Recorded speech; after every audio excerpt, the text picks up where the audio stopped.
Welcome to R2D hobbies. இன்றைக்கி நம்ம double beans biryani pressure குக்கரில் எப்படி செய்கிறதுன்னு பார்க்கலாம்.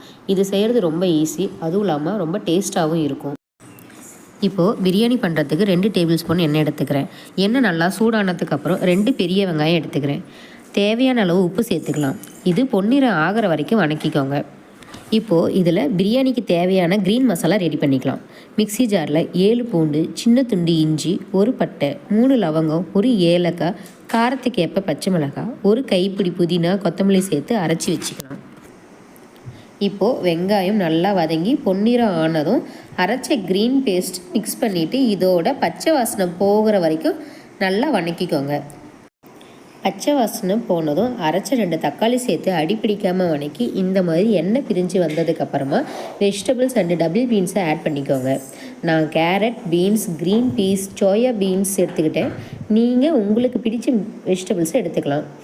இதை ஒரு வாட்டி மிக்ஸ் பண்ணிவிட்டு மசாலா சேர்த்துக்கலாம். 1/4 டீஸ்பூன் மஞ்சள்தூள், 1-2 டேபிள் ஸ்பூன் மிளகாய்த்தூள், உங்களுக்கு தேவைப்பட்டால் சிக்கன் மசாலா சேர்த்து நல்லா கலந்து விட்டுக்கோங்க.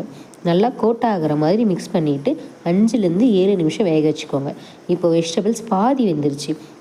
இப்போது நாம் தண்ணி சேர்த்துக்கலாம். 1 டம்ளர் பாஸ்மதி ரைஸுக்கு 1.5 டம்ளர் தண்ணி சேர்த்துக்கோங்க. எல்லாத்தையும் மிக்ஸ் பண்ணிவிட்டு அரிசியை சேர்த்துக்கலாம். இப்போது உப்பு சேர்த்து கலந்து விட்டுட்டு சரி பார்த்துட்டு குக்கரை மூடி வச்சுக்கலாம்.